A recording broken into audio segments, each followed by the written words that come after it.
ეთერშია ხაზის რადიო. მოისმინეთ ამბები წარსულიდან. FM 94.7.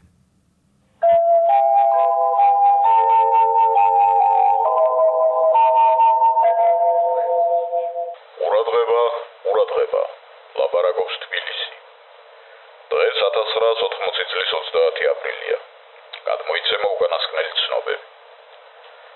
საქართველოს კომპარტიის ცენტრალურ კომიტეტში გაიმართა თათბირი, რომელზეც განიხილეს რესპუბლიკაში უქმისწინა ვაჭრობის საკითხი.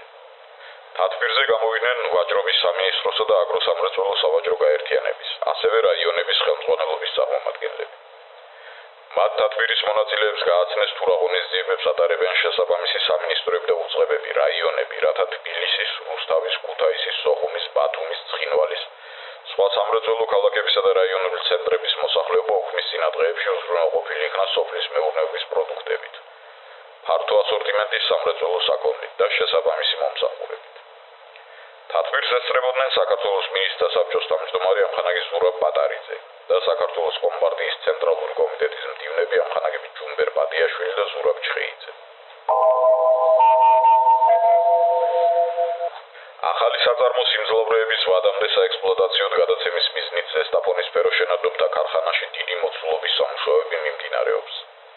საბიროულ მაისოდ გასულ სოციალში ერთმანეთს ეჯიბრებიან ჭიათურქშენის ფოლად კონსტრუქციის კავ-ელექტრომონტაჟისა და სხვა სამმართველოების შრომითი კოლექტივები.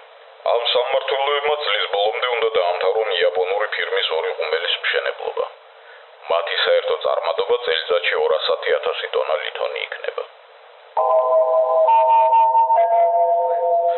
საბჭოთა კავშირის უმაღლესი საბჭოს პრეზიდიუმის ბრძანებულებით შავი და ფერადი მეტალურგიის, ქიმიური მრეწველობის, მანქანათმშენებლობის საწარმოების და სოციალურ-კულტურული დანიშნულების ობიექტების დაპროექტებაში მოპოვებული წარმატებებისათვის საბჭოთა კავშირის მშენებლობის სამინისტროს სახელმწიფო საპროექტო ინსტიტუტის საქსახ-პროექტი დაჯილდოვდა საპატიო ნიშნის ორდენით.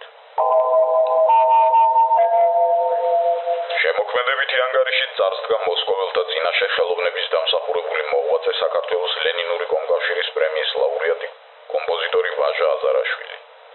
კავშირების სახლის ოქტომბრის დარბაზში გაიმართა მისი საავტორო კონცერტი ციკლიდან მრავალეროვანი საბჭოთა მუსიკა. შემოქმედებით საღამოზე საქართველოს სახელმწიფო და მოსკოვის ფილარმონიის სოლისტების შესრულებით აჟღერდა ვაჟა აზარაშვილის კამერული ნაწარმოებები. ასევე მაყურებელმა მოისმინა ვაჟა აზარაშვილის საესტრადო სიმღერები, რომლებიც შეასრულა ვოკალურ-ინსტრუმენტულ ანსამბლ ორერას სოლისტმა ვალერი ლომსაძემ. ფორტეპიანოს პარტიას ასრულებდა თვით კომპოზიტორი, რომელიც მოსკოველმა მაყურებელმა ტაშით დააჯილდოვა. გადმოიცემოდა 1980 წლის 30 აპრილის